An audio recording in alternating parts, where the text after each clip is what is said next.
Elektromobilność wspiera Evston, najlepsze urządzenia do ładowania. Kod rabatowy znajdziesz w opisie. Elektromobilność wspiera Greenway.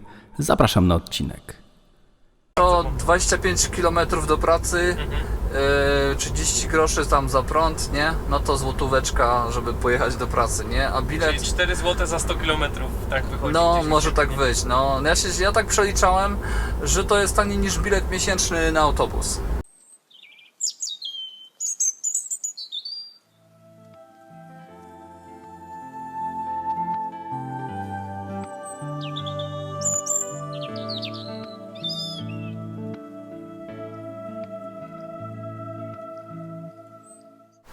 A ja w tym momencie, jak zawsze, zachęcam do subskrypcji i to koniecznie subskrypcji z dzwoneczkiem, bo tylko wtedy YouTube da radę powiadomić się, gdy nowe filmy pojawią się na kanale. I mam taką propozycję, jeśli posiadasz samochód elektryczny i miałbyś ochotę wykonać taki test Kraków-Zakopane, zapraszam do kontaktu. Mail zawsze znajdziesz w opisie. A co my tutaj dzisiaj mamy? A tutaj mamy Tesla 3 Standard Range Plus i wybieramy się jak zwykle do Zakopanego. No i zobaczymy, ile to auto zużyje. Czy uda się pobić Hyundai Ionica, tego 28 kWh? Czy uda się zbliżyć do Peugeot Iona? Tylko że Peugeotik trzeba brać pod uwagę, że to malutkie auto, a to jest 2 razy większe auto i prawie 2 razy cięższe, więc no będzie miało co robić. No jest to naprawdę kawał fury, choć tak na filmie pewnie tego nie będzie widać. Jeszcze tutaj tak sobie objedziemy krótkie 360. No powiem szczerze, że w realu zawsze trójeczka wygląda według mnie lepiej niż na zdjęciach, niż na filmach. Musicie mi uwierzyć na słowo. I nawet tutaj stojąc na tych 18-calowych felgach Michelin Pilot Sport 4 opony, nie wygląda to źle. Z punktu widzenia ekonomii tego typu koła myślę, że są najlepsze, bo opcjonalnie można mieć tu oczywiście większe buty. Ale ta 18 według mnie całkiem się fajnie prezentuje. Rozmiar to 235/40 ZR18. Tak to tu wygląda.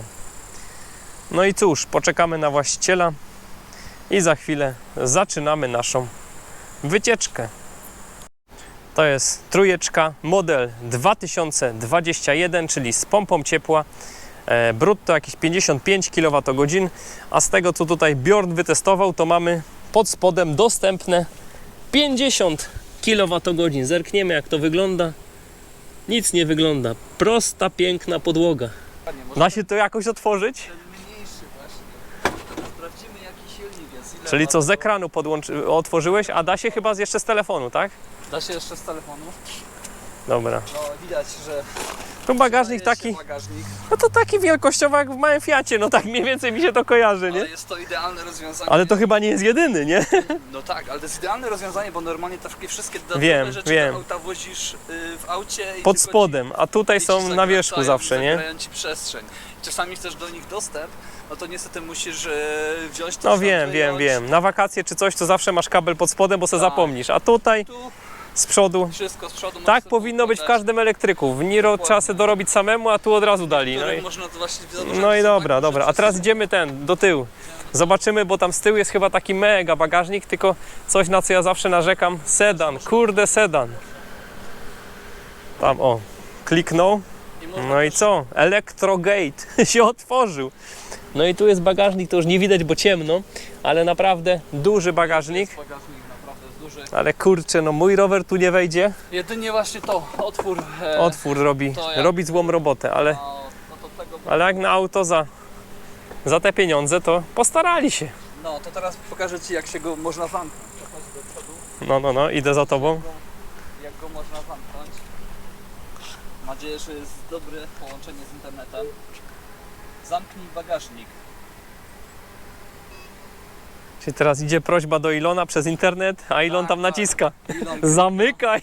Zamknij, taki czerwony guzik ma i się zamknął. Tak samo można Kurde, to jak odpalanie prawie tych rakiet międzykontynentalnych za zimnej Co jest wojny. nietypowe w Tesli, że mając 7-letnie auto, na początku nie było takich funkcji sterowanie głosowe. Aha. Ktoś to napisał, oprogramował i Ty masz 7-letnie, stare już auto można powiedzieć, dostajesz nowe funkcje, dostajesz na przykład sterowanie głosowe. No, to albo słyszałem, że Tesla fajnie to aktualizuje, nie? Kupując auto nie kupujesz zamkniętego produktu, on cały czas się rozwija, to jest akurat fajne. Nie wszystkim Ty masz się tu, podoba, co to są za felgi? To są felgi czy Aero. Aero, tak? Czy to są te nakładki Aero, czy to felgi takie Aero? plastikowe, to są Aha. plastyczki takie. No dobra, tak się właśnie zastanawiam, ale nie chciałem szarpać. Nie, no troszkę można, no one są dość tak przytwierdzone, tak Aha. Fajnie to wygląda. Że tak powiem, no te wibracje Dobra. powietrza, które by zmniejszały zasięg poprzez te duże opory, nie? Dobra, no to co, lecimy, nie? Możemy lecieć, no. W standardzie od razu skórka, bo tutaj Tylko skóra, mam nadzieję, że... wersja podstawowa, ale wsiada się jak do No właśnie, wersji bogatej, to nie? jest wersja, ja mówię wersja Bieda Edition, ale nie wstyd w sumie do niej wejść. Tak? Nie, fajnie się to prezentuje. Niekoniecznie tak, że Dobra. To jest najtańsza Tesla. Nie czuć, kurde, buty ściągaj tak Nowo. czyściutko. Ja pierdzielę. Wczoraj wyczyściłem troszkę. A, to dzięki. Bo po ekozlocie jednak było tutaj dużo piasku, bo zostawiłem otwarte i se ludzie sami siedli na chwilę, ładnie grzecznie pooglądali i wyszli, nie? Tak jak w salonie. Dobra, No, także ruszamy. momentów, no, Jaka fajna ta kamerka, kurde. Jak zwykle mam Oto- sklerozę i oto- ze 3 km za późno skasowaliśmy trip A, także Tak. tutaj mamy trip A właśnie skasowany. Pierwsze odczyty 28, ale startujemy pod górkę, więc będzie źle, ale potem się poprawi. A od ładowania dzisiaj mamy przejechane już 92 km i zużycie to 15,5 kWh na 100. Tak to się tu prezentuje. I jeszcze taka moja uwaga, świetny ten ekran. Nie dość, że wielki, to jeszcze bardzo czytelny, bardzo No, kontrastowy. To jeszcze coś fajnego możemy pokazać, nie? Energia. I tu No. można oglądać wykres na żywo. Zużyć. Tak, jak on Widać, gdzie cisnąłeś. dokładnie, no, jak odzyskuje, jak przyhamowujesz czy coś, to A też to jest fajnie. przewidywany zasięg całkowity, czy Tak. pozostały? W tej chwili na tej pojemności, na tych 66%. Czyli na 66% on przewiduje, że przejedziesz 270 km. No i pierwsze tutaj moje wrażenia z miejsca pasażera. Włączaliśmy się do ruchu 5,6 sekundy do setki, tylny napęd. No wciska fotel, jak tak chce się dynamicznie przyspieszyć, to masakra. No to naprawdę ma kopnięcie. No tutaj się różni zdecydowanie od przednionapędowych samochodów, bo przednionapędowe zawsze mają problem z trakcją, a tylnionapędowy może podać całość natychmiastowo i sobie poradzi. A tutaj też fajne Michelinki, oponki, więc dają radę. Drugi dzień jak miałem to auto Aha. i tak jedziemy jak teraz, i tylko że szybciej, bo jechaliśmy autostradą, tam jechaliśmy około 120 na godzinę. I przede mną jechała kobieta Audi A3, takim już starszym trochę. I tak już patrzę z daleka, że tam coś tak odlatuje, jakaś pokrywa i tam zaczyna latać. I ta pokrywa zaczęła tak, na pewno jej to zaczęło jej to uderzać. Ona lekko przyhamowała, no to ja też już tak, wiesz, zwiększyłem ostrożność. No i zacząłem lekko przyhamować, ale potem patrzę, że ona jedzie. Nagle ona zaczęła tak mocno hamować, nie? Ja w tym momencie myślę, żeby hamować awaryjnie. Ty wiesz, że auto było przede mną, ono szybciej zahamowało. Ja myślałem hamuj, a auto już hamowało samo. Czyli Wtedy szybciej zareagował. Szybciej zareagowało, no czyli komputer jest w stanie szybciej zareagować od człowieka. No na pewno. No bo wiesz, on widzi z kamery, widzi dane, wiesz, wartości się za szybko zmieniają, ciach musi zareagować, nie? Żeby się zadość odcinkowi stała, to jeszcze pytanie, skąd się zaczęła Twoja jazda na prądzie? Gdzie są początki tych pomysłów? Gdzie to żeby... było? No to jest taka historia, że miałem to Corollę D4D, dieselek, no bo tam taką mi tam doradzili, że mało pali, co się potem okazało, że na miasto to nieprawda, no ale okej, tym jeździłem, bo już to miałem. No i był rok 2017, tam zmieniłem pracę, no i też myślałem właśnie, trzeba by auto wymienić, bo to już jest stare, ono było z 2003 roku, no to już miało kilkanaście lat, no i po prostu ja tak czułem, że ono jest do wymiany, że to już trochę mi nie pasuje takim autem jeździć też, że To takie Ci trochę... muszę przerwać, bo kiedyś No. też tak miałem, że czułem, że auto jest do wymiany i nie wymieniłem tego auta, bo wtedy mieliśmy inne tam wydatki. I w tym roku, kiedy go nie wymieniłem, to przez kolejny rok po tym pomyśle dołożyłem do niego chyba 7 czy 9 tysięcy, więc taki pro tip życiowy, jak czujesz, że auto jest do wymiany, to go wymień, bo się potem cuda dzieją. I naprawdę to nie było tak, że ja wiedziałem, że coś się psuje. To były rzeczy, które zupełnie się niezamierzenie zepsuły, no po prostu Dokładnie, to taki... dożyły swojego, No. ale jak jeździsz autem dłuższy czas, to możesz zauważyć, możesz to wyczuć nawet nieświadomie, Tak, dokładnie. że coś się ma zamiar dziać, Jakiś nie? piąty element się włączy Tak. i gdzieś tam przyjdą dane, że stwierdzisz, no jednak trzeba to wymienić.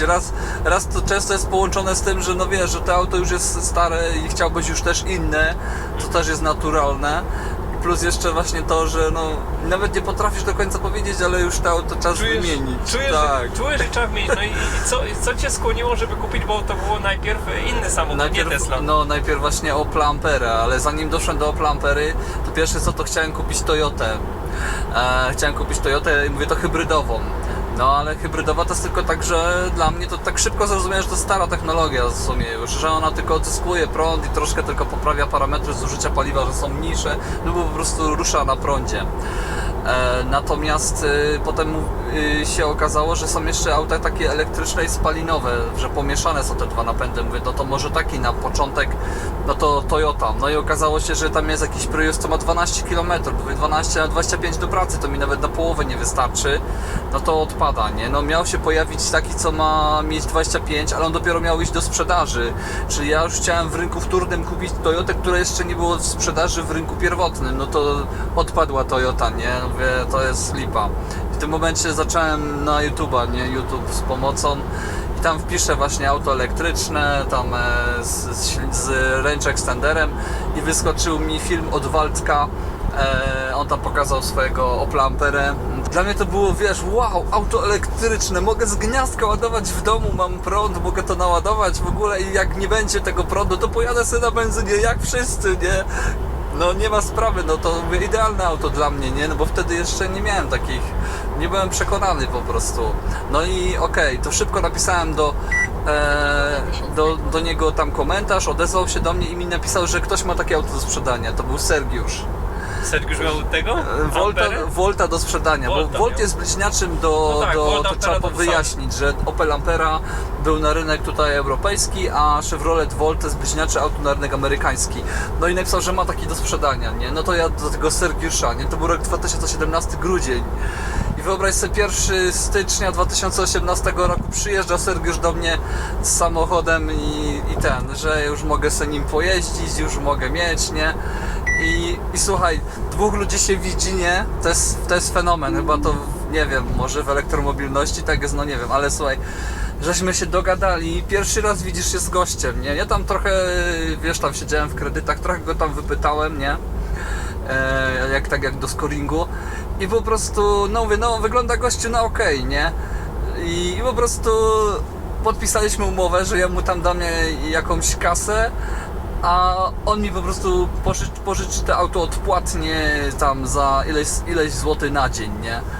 No i po prostu sobie mam jeździć, jak będę chciał kupić, to kupię, a jak nie, to mu oddam i tylko zapłacę tyle, co trzeba, on mi odda tą powiedzmy, jak to nazwać, te pieniążki, co wziął powiedzmy pod zastaw. Przecież to nie była duża kwota, zdecydowanie więcej auto kosztowało. I człowiek on mi to auto zostawił, mi zaufał, ja zaufałem jemu, nie? I po prostu jeździłem tym autem, chyba 6 dni mi wystarczyło. Jeździłem 6 dni i po prostu, wiesz, pojechałem sobie do pracy, w pracy sobie ładowarkę sprawdziłem, bo akurat była, w domu sobie sprawdziłem, że mogę sobie ładować, że w nocy sobie to mogę ładować, że rzeczywiście da się ładować, że nic nie wybucha, no że wszystko jest ok, że w ogóle na tym prądzie mogę jechać do pracy i mogę jechać z powrotem do domu, no wszystko mi się zgadzało, nie? No i klasyczne nasze miejsce, gdzie pamiętam Metron miał 30, a nasza Tesla 16, także no Amerykanie zrobili dobrą robotę, a jeszcze tutaj z takich ciekawostek można sobie tu zobaczyć wykresy z 10, 25 lub 50 km i wyraźnie widać, że tutaj pod górkę ciągnęliśmy. I jeszcze jeden możemy zobaczyć, co jedzie z tyłu za nami. O, to też fajne. Tesla. Trasy drogowe 900 metrów. No i tak to wygląda. Czasem stąd już gdzieś widać Tatry, ale dzisiaj widać tylko korek przed nami. Ale jedzie się miło, przyjemnie, natomiast takie moje tutaj pierwsze wrażenie z jazdy. Generalnie jest to dość sztywno zestrojony samochód. Jakbym miał go porównać tutaj z poprzednimi testami, to bym powiedział, że coś jak Peugeot 208. Wszystkie inne były jednak bardziej komfortowe. Nie mówię, że tu jest źle, ale to jest taki No, Generalnie auto dla lubiących sztywne auta, tak bym sportowe zawieszenie na to sportowe mówią. zawieszenie, no o, można tak. Może i od razu tutaj 155 Wh na kilometr, czyli 15,5 kWh na 100. Od razu nam spadło, jak chwilkę zjechaliśmy parę metrów w dół. No i przewidywany zasięg, jeśli brać średnią z 50 km, to 182, a damy z 10, a jechaliśmy pod górę, to już tylko 130. Fajne, to mi się podoba, że można sobie brać średnią z jakiegoś tu dystansu konkretnego i na podstawie tego wiemy, ile przejedziemy. No, myślę, że będziemy jechać tak jak ostatnie 25 km, czyli 170 km przy tego typu jeździe jeszcze nam zasięgu pozostało, a przypomnę, tu mamy 52% w baterii, także nie za wiele. Tutaj czasem są fajne widoczki. Zobaczymy co dzisiaj. No niestety od paru dni nie wieje i tak zrobiło się mało przejrzyście. No tak to się prezentuje. I zaczynamy podjazd od Chabówki. Zużycie było 143 bodajże, czyli 14,3 kWh i wspinamy się teraz do góry. Zobaczymy, co nam to z tego Na razie Tesla przyhamowała. wyjdzie. Przyhamowała, bo z zakrętu się boi. Tak, ona się boi zakrętu, no. To auto się czasami czegoś po prostu boi. Prowadzi się świetnie, więc nie wiem, ma się czego bać, no ale może się boi. Nie No. wiem jaka tu nawierzchnia, tu jest dość niezła akurat. Możemy mu pomóc przycisnąć trochę. Boi się też rowerzystów. Jak jadą No to akurat rowerzyści... rowerzystów to ja bym się też bał, bo nigdy nie wiadomo, czy któryś nie jedzie na Co? podwójnym gazie. Także powiem Ci, że jak są rowerzyści, to tak jak starszą babcię przeprowadza się przez drogę, to tak ja Teslę samemu przeprowadzam obok tych rowerzystów, czyli wyłączam tego autopilota i po prostu jadę ja jako człowiek kierowca, nie daję mu po prostu jeździć ani nawet na aktywnym tempomacie obok rowerzystów, bo on się po prostu boi, nie? On się boi tych rowerzystów, on hamuje. Jakby się, wiesz, tyle milionów, co on się napatrzył kilometrów w tych autach na tych rowerzystów w tylu krajach, to myślę, ja bym się też już bał, jakby się tyle napatrzył, może co ci tak rowerzyści jest, no. wyprawiają. No i zużycie nam rośnie 15,4 tutaj mamy przy kościółku zabytkowym, ale to jeszcze nie jest najwyższy nasz punkt tutaj na trasie, bo będzie jeszcze rdzawka i zawsze w rdzawce jest kluczowy odczyt. Zobaczymy, do ilu nam tu zużycie urośnie, bo potem nam już spadnie. Chabówka za nami, wjeżdżamy do rdzawki, ale to jeszcze nie o ten punkt chodzi, tylko oczywiście o stację Circle K, czy jak to się tam nazywa. Circle K. Dzisiaj nie mam klusek, to nie wiem jak to powiedzieć. Drogowe 900 metrów. O, jakieś prace, czyli znowu będą te jeździć sprzęty, zobaczymy, ale tutaj I możesz rozmawiamy pokazać, sobie o autopilocie i że jeżdżę właśnie, że sporą część trasy pokonujemy właśnie na autopilocie, to możesz pokazać. Taka ikona, takie niebieskie kółko z taką Aha. kierownicą na... no, To jest właśnie oznacza, że jest autopilot, nie? Także... no, ale No. do czym to mówiliśmy? Mówiliśmy, że autopilot potrafi dać karę. Jak za długo nie będziesz kierował, Nie będziesz to się... trzymał kierownicy, bo Aha. on każe trzymać kierownicę, to znaczy, że kierowca nie zasnął, nie zasłabł, znaczy, i wtedy pilnuje kierowcy, no bo jednak to jest asystent, jednak kierowca ma kontrolować tego asystenta, a nie, że polegać tylko na nim, dlatego on sprawdza, czy kierowca to robi. I Jak nie robi, to co? no to po prostu karę dostanie. Karniak polega na tym, że po prostu się wyłączy, pojawi się komunikat, wcześniej będzie głośne ostrzeżenia, wyłączy się i powie, że do następnego uruchomienia samochodu nie będzie dostępny autopilot. Aha, czyli tak to jest zorganizowane. Tak. No to ciekawe. 15,8 i jak zwykle koparki tam robią przekop na nową zakopiankę. Piękna pogoda, złota godzina No, i jakby tu nie nagrać czegoś. nagrywamy. Nagrywamy 15,9, także powiem szczerze, wynik bardzo dobry. Zobaczymy ile będzie przy stacji. To już ostatnie myślę, że z kilometr i się dowiemy, jaki wynik Tesla osiągnie na naszym odcinku testowym. Przypomnę, że tu wyjeżdżamy bodajże na 700 metrów nad poziom morza. Startowaliśmy coś z koło 200, więc sporo do góry. Się pniemy i pniemy. Zużycie 16,1. No i już powinno być widać naszą stację benzynową, także dojeżdżamy tutaj do punktu szczytowego, czyli jak to niektórzy mówią, szczytujemy ze zużyciem 16,2. 16,2 finalnie wskoczyło i mamy rdzawka 3 w lewo, także 16,2. No i tak reasumując, skąd to wzięła się ta Tesla u Ciebie? No bo zaczęło się od Ampery, a kiedy wpadłeś, że jednak Tesla, Że będzie Tesla. a nie na przykład Niro? Bo ja pamiętam Cię troszkę na Niro namawiałem. No i powiem Ci, że bardzo skutecznie, no można powiedzieć, że prawie kupiłem ten Niro. To było tak, że po prostu no chciałem już zmienić auto, już mogłem, tam ten leasing się tam zaczął kończyć, coś tam mogę to załatwić wszystko. Już był ten moment, no i po prostu wcześniej była taka sytuacja, myślę, że to jest kluczowe, że kolega po prostu był pod wpływem alkoholu, nie mógł jeździć samochodem, ja jeździłem tym jego samochodem za niego, czyli Teslą jeździłem Model S 85, czyli z baterią 85 kW i po prostu dostałem ją na noc, w sensie, bo musiałem odjechać do swojego domu. Ja go tam zawiozłem do innego miejsca, gdzie będzie spał, a on mi dał Teslę, żebym pojechał sobie do domu też się wyspać. No i przyjechałem do domu i od razu mówię do żony, no to chodź, mamy Teslę, będziemy jeździć Teslą. No w piżamie ona nie wie, no chodź, namówiłem w końcu żonę i pojechaliśmy, no i tak jeździliśmy, wiesz gdzie pojechaliśmy to na ładowarkę, naładowaliśmy, no i jeździliśmy tak chyba do 4 nad ranem, podobało nam się, bo wiesz, bo Tesla była, no to czemu nie, no to może się już nie powtórzyć, nie?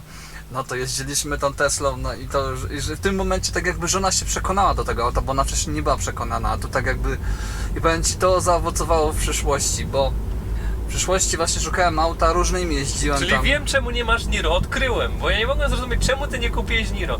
Jakbyśmy się spotkali, ja bym się upił i dałbym Ci Niro, żebyś pojeździł nim całą noc, to byś kupił Niro. No nie, no właśnie było tak, że Niro chciałem wziąć trochę ze względu na to, że tam było z jakieś 10% taniej, nawet może i 20% taniej, bo tam jakieś rabaty na to są i tak dalej, no i też to by było nawet lepiej, nie? Ale zacząłem o tym z żoną rozmawiać, pokazałem jej zdjęcia, bo ja tym autami jeździłem, robiłem filmiki i pokazywałem to żonie, i pokazałem żonie i ona mówi, tu może nie przeklę, ale wyraz na K, przecież to jest to samo co masz, po co to zmieniać, jak już zmienić, to zmienić na coś lepszego, nie, no, zmienić na coś, co jest naprawdę dużym przeskokiem, na coś, co jest po prostu inne, nie jest takie same, nie. I po prostu weź tą Teslę jednak. I tak będziemy płacić te raty leasingu. Także jak już mamy płacić, to płaćmy za Teslę. No i tak żona ostatecznie... Czyli żona winna. Żona winna, ale tak naprawdę, bo często się tak mówi, na żonę się zrzuca winę, nie? Ale tutaj rzeczywiście żona... Nie no, żartujemy, oczywiście dzięki żonie to tak, była dobra decyzja. Dobra decyzja, że Tesla, tak. Pomimo tego, że nawet bateria jest mniejsza, bo tu jest 50, a tam była 64. Może ten bagażnik tutaj gorski, ale jednak weszliśmy w Teslę, bo Tesla to jest, oprócz tego, że to jest auto, to ona jeszcze ma w sobie te takie rozwiązania nietypowe, ten autopilot, te funkcje takie związane z muzyką, Spotify'a ma wbudowanego, głosowe sterowanie, to po prostu ta bardzo silna integracja komputera z samochodem występuje tylko w Tesli. I to się przekłada na takie fajne różne rozwiązania, które naprawdę fajnie funkcjonują, że Tesla tak jakby ona żyje więcej, cały czas dłużej jest, można powiedzieć, młoda przez to, że dostaje te update'y i te update'y są takie konkretne, tam fajne rzeczy wchodzą, nie? W normalnych autach to samo to, że można te update'y dostawać co miesiąc i że one są, że tak powiem, nie musisz jechać do serwisu, nie? Plus jeszcze to, że Tesla, no wykonanie, w sensie wykonanie jako auto elektryczne, że nikt takiego auta elektrycznego nie robi, nikt tak nie dopracował tej technologii, nikt nie ma takiego doświadczenia i to czuć, jak się tym autem jedzie, że właśnie, że jednak, że to w Tesli fajnie jest. No i plus to, że żonie się spodobało, jednak żona tak patrzy na to estetycznie. Jej się akurat spodobało, że nie ma tutaj tych wszystkich zegarów i tak dalej, że nie ma tego jak w cygańskim zamku, że nawalone guziczków i wszystkiego, że jedną rzecz można zmienić w 3 miejscach, bo masz tyle przycisków i pierwszy raz jak do takiego auta wlazłem, to po prostu aż się wystraszyłem, że coś dotknę i zmienię niepotrzebnie. Natomiast jak zrobiłem zdjęcie, to na zdjęciu to wygląda super, wow, super, ile takie jak to pięknie, ile tych przycisków natomiast na żywo to już mi tak trochę nie odpowiada, nie? Już tak się czuję, jakby to było gdzieś tam troszkę z przeszłości. Nawet jak auto jest wyprodukowane w tym roku. Jeszcze jeden błąd, pamiętam, był taki, że jeździłeś na jeździe testowej Niro z mniejszym akumulatorem. To tak. A to jest generalnie lipa Tak. i tutaj apel do dealerów, nie rejestrujcie na demo Niro z małym akumulatorem. To jest Tak. lipa.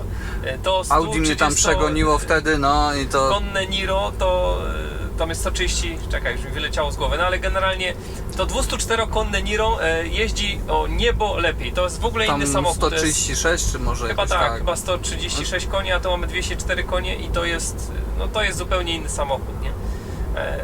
Tak powiem, do 0,50 jeszcze pół biedy, ale potem ta 204 Przy 70 na godzinę to on już muła miał. tak, miał muła, a Niro z dużym akumulatorem przy 70 to po prostu potrafi zgubić trakcję. No i tu jest zaleta Tesli. Tesla nie gubi trakcji, bo ma tylny napęd.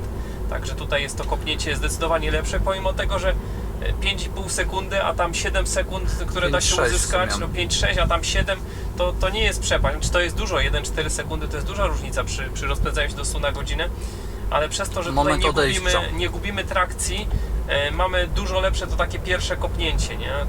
To jest rewelacja. Dokładnie. Dokładnie, różnica tutaj taka jest. No i co? No i nowy targ, jak zwykle korek, jak zwykle smród spalin, po prostu masakra, no ale cóż, Co pół roku trzeba filtr wymieniać, żeby nie śmierdziało w aucie? nie wiem, co tu trzeba zrobić. Wesce był filtr HEPA w ogóle i powiem szczerze, że chętnie bym to zamontował sobie w Niro, bo... Ma być nowa Tesla, że ma mieć właśnie, ma mieć po prostu oczyszczanie powietrza, tak? Czy tam dezynfekcję jakąś. Mają to zamontować. Być może ktoś wymyśli w przyszłości rozwiązanie, na którym zarobi. Jakieś proste rozwiązanie, co oczyszcza. Znaczy to według mnie na dzień dzisiejszy każde auto powinno mieć filtr HEPA, bo to czym oddychamy to jest dramat. No, po No, takiej wycieczce, dokładnie. ja zawsze po wycieczce tutaj do Zakopanego, a trochę tych wycieczek robiłem, następnego dnia budzę się z delikatną chrypką i jakimś drapaniem w gardle i się zawsze zastanawiam, co mi to jest, a potem sobie przypomniałem, nie no, w Zakopanym byłem, jechałem w korku, no to nawdychałem się spalin, jestem po prostu przez jeden dzień chory.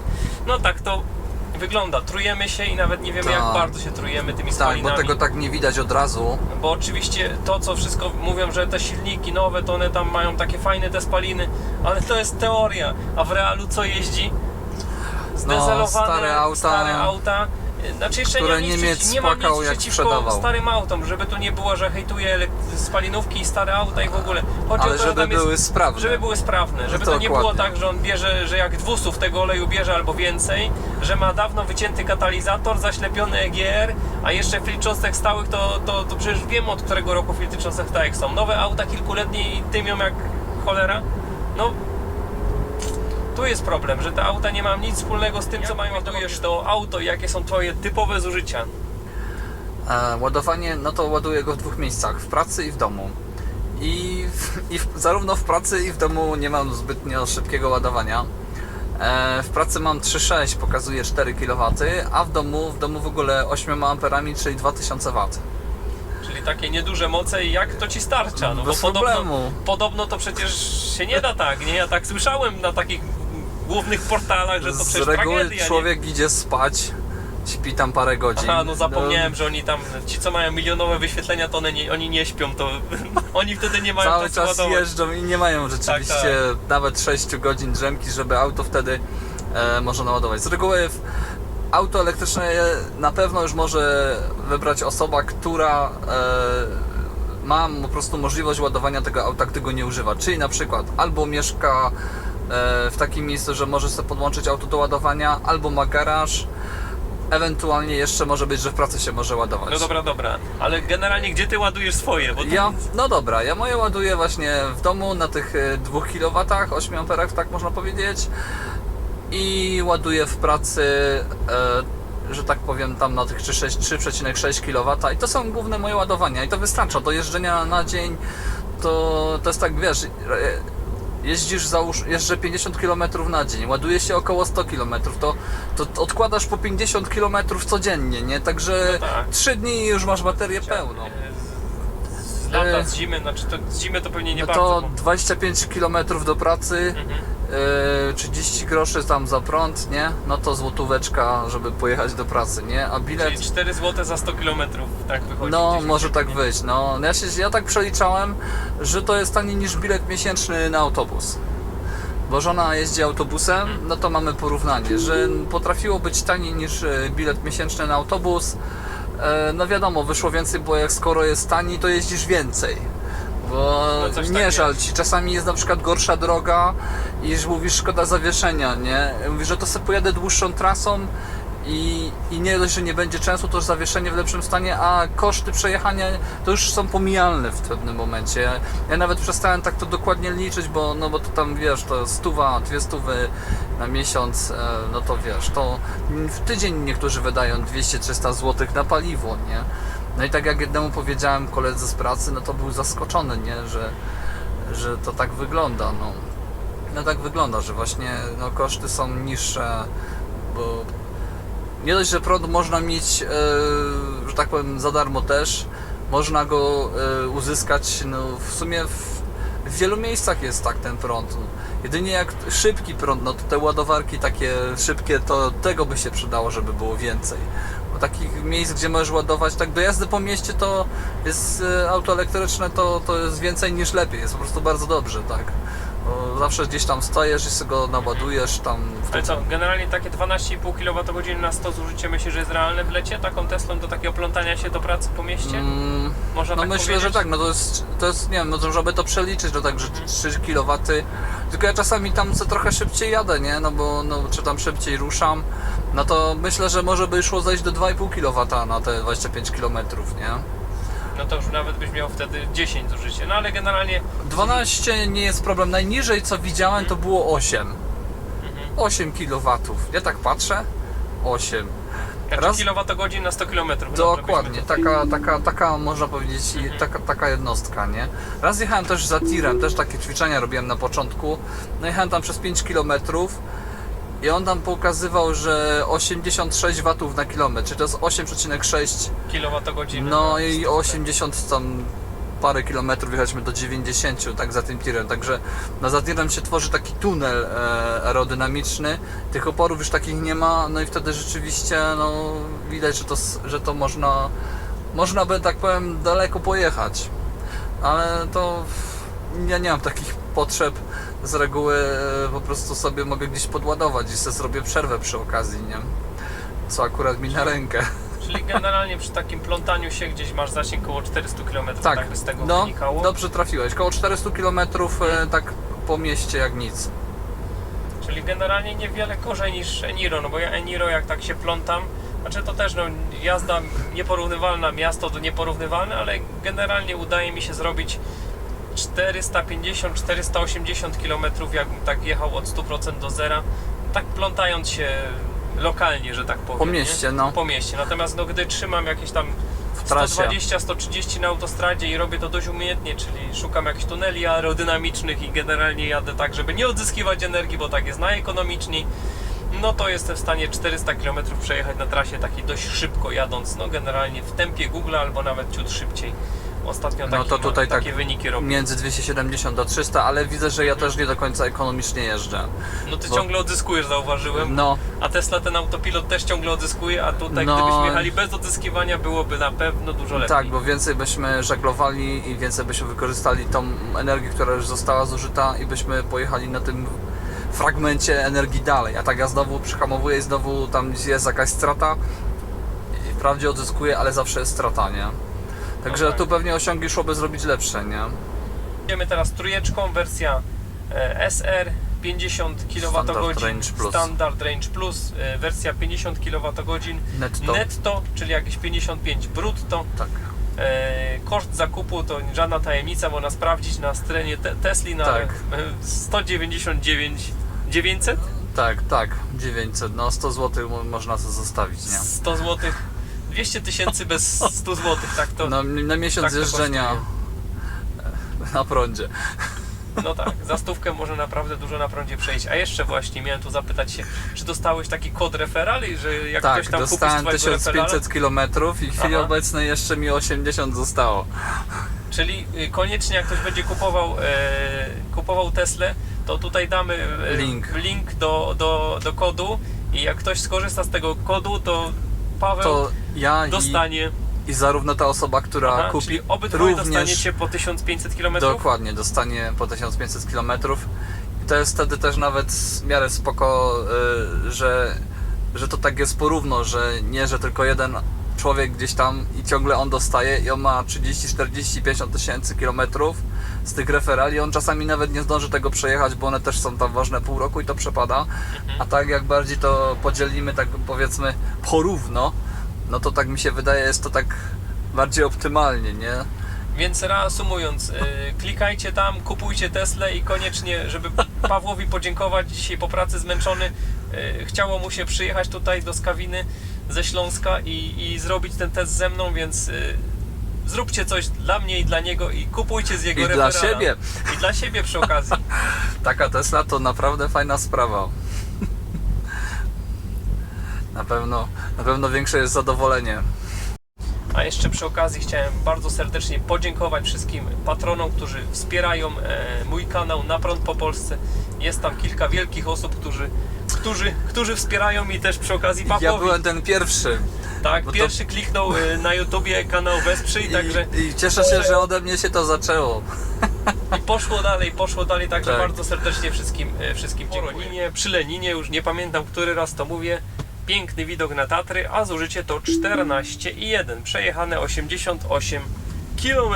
Jak to się fajnie można włączyć takim autem do ruchu, jak ono ma takiego starta. I to Tak. ma starta natychmiastowego.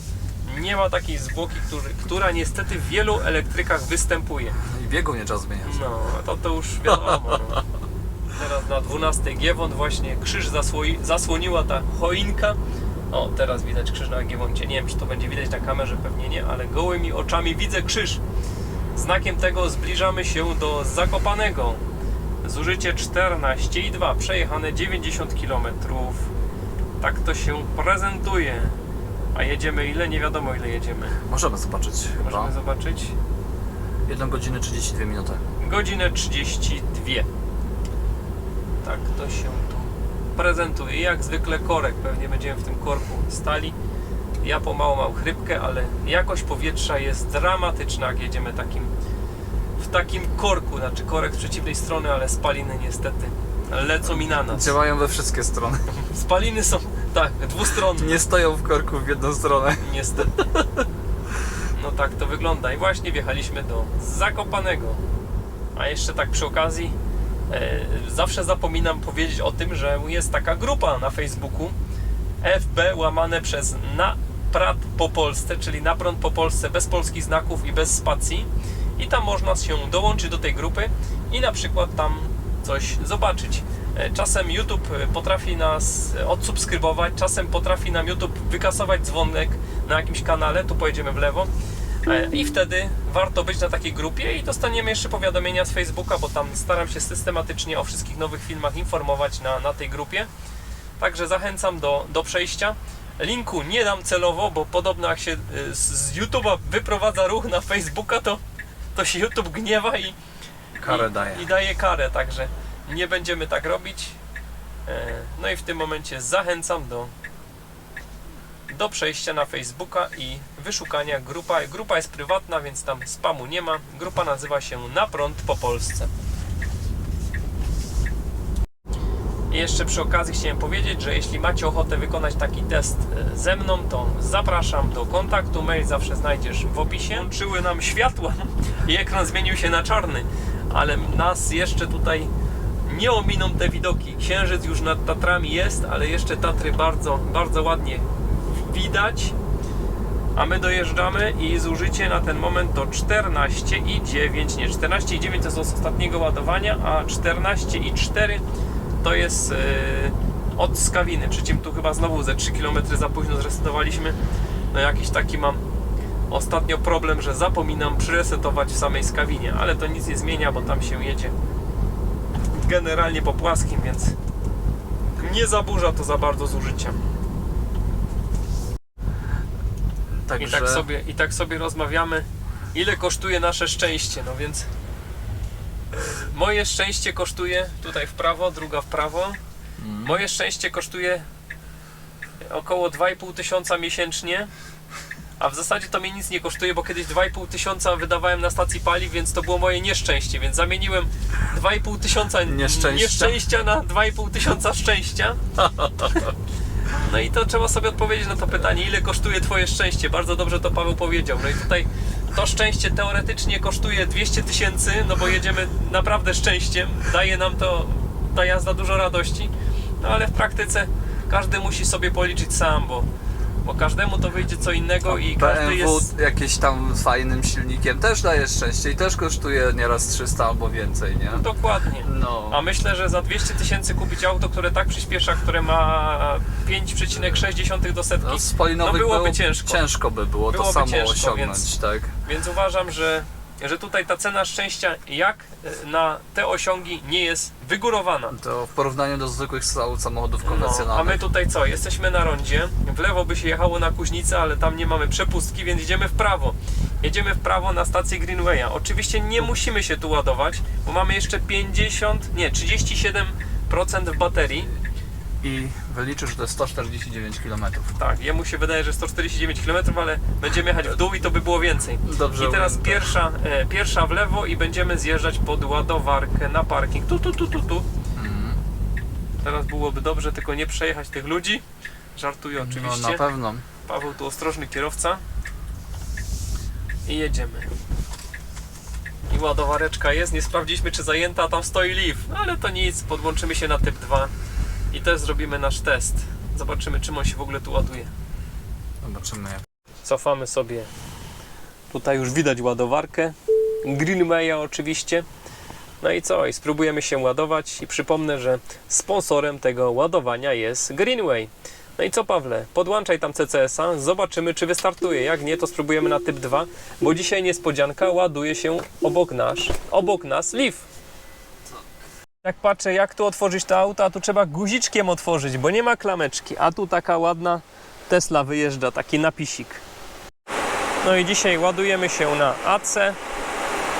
Maksymalnie mogło być 22 kW, ale tutaj mamy 11 kW ładowarkę pokładową. No i ciekawe, zobaczymy, ile nam tu wejdzie prądu. Zobaczymy, jak to wygląda na komputerze. Jaką tu mamy moc ładowania. Pokazuje 16 A, ale to jest 3 razy 16 A. Czyli teoretycznie powinno być 11 kW, ale o tym nas nie informuje. Natomiast informuje nas, za 3 godziny byłby pełny. Więc musi to być 11 kW, bo inaczej by nie było. I co? Tak, Ile procent teraz 95% mamy? by było. Aktualnie mamy procent. Gdzie on to pokazuje? Ile jest naładowane? Ile jest To naładowane? zmienimy 37%, Tu też a pokazuje. startowaliśmy z 67%, czyli tutaj na tą podróż zużyliśmy 30%. Zobaczymy, ile nam zajmie doładowanie tych 30%, ładując się na AC, no i ile to będzie kilowatogodzin ze stacji. Ten fajny napis Tesla to już jest patent właściciela z AliExpress. No powiem szczerze, że fajnie to wygląda. No i co? No i robimy test. Chcemy sprawdzić, ile kilowatogodzin wejdzie nam z ładowarki. Zostało nam pół godziny do końca testu. I co? No obejrzymy sobie jakiś film na YouTubie. O, przyszłość bez rachunków. Teraz się leci z akumulatora. Proszę bardzo, ale fajnie się ogląda YouTube'a w aucie, na tym dużym ekranie. Także lecimy z akumulatorów, a te akumulatory naładowały się z tej fotowoltaiki. Kurde, bo ten budynek nie ma podłączenia. Mój film, ale jaja. Także 100% zielona energia. Oj, kurtka, bałagan w aucie jak zawsze. No i subskrybuj na prąd po Polsce.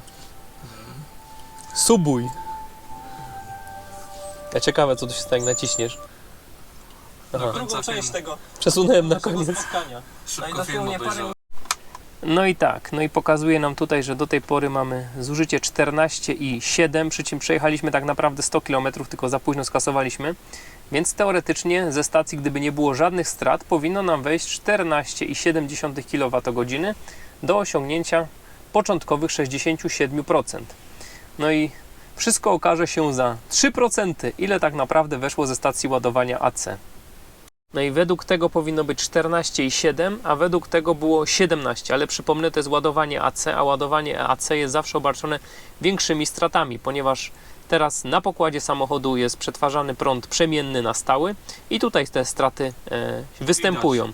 Widać, gdyby to było 15 i 17, no to można by przyjąć, że paręnaście procent straty, więc generalnie nie jest to zły wynik. A nie jest to też taki idealny test, bo robimy to w zakresie tam 30 ileś procent do 67%, a nie od 0 do 100%. Natomiast pokazuje to, że straty są, jeśli są, to paronastoprocentowe, a to uważam, że jest bardzo dobrym wynikiem, bo są samochody, które mają dużo większe te straty. I startujemy spod ładowarki, na 75% mamy naładowane i tutaj zegary pokasowane. Pokazuje nam, że mamy do przejechania 200 km, przy czym ja będę tylko pierwsze 100. Z trasy bardzo fajne światła i tak do 90 na godzinę jest idealnie cicho w tym aucie. Powiem szczerze, że te podwójne szyby z przodu robią robotę, cisza jest niesamowita. Z ciekawostek, co my tu jeszcze mamy, to na przykład grzane fotele i to 3-stopniowo. Jakbyśmy chcieli wyłączyć automatyczne wycieraczki, to tutaj się wyłącza. Powiem szczerze, że można się do tego przyzwyczaić. Tu temperaturka. Dość to takie sprytne, bym powiedział. No i ten ekran do nawigacji naprawdę robi robotę, bo jest przewielki.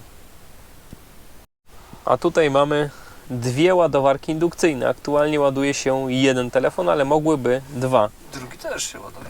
Drugi też się ładuje? O kurde, no. Też się ładuje, teraz są dwa. Także teraz będą się ładować dwa. No fajnie, fajne miejsce na telefon i fajnie, że tu jest I indukcja. od razu No i co, przejechane prawie 100 km z powrotem i zużycie to 8,8, a naprawdę jechaliśmy znacznie szybciej niż Hyundai Ioniqiem, także oceniam, że to jest wynik jak w Ioniqu, gdybyśmy jechali bardzo podobnie. Zresztą to Bjorn testował, to są bardzo podobnie, jeśli chodzi o ekonomię samochody, więc generalnie ekstra klasa. I co tam, 100 km powrotnej drogi, zużyliśmy na to 9 kWh, a zużycie to 8,8, także no rewelacja. Jechaliśmy zdecydowanie szybciej niż Hyundai Ioniqiem, a zużycie poniżej 10. W ogóle to jest chyba najszybszy przejazd powrotny, jaki wykonaliśmy. A jak zawsze dziękuję za uwagę, zachęcam do subskrypcji i do zobaczenia. Cześć!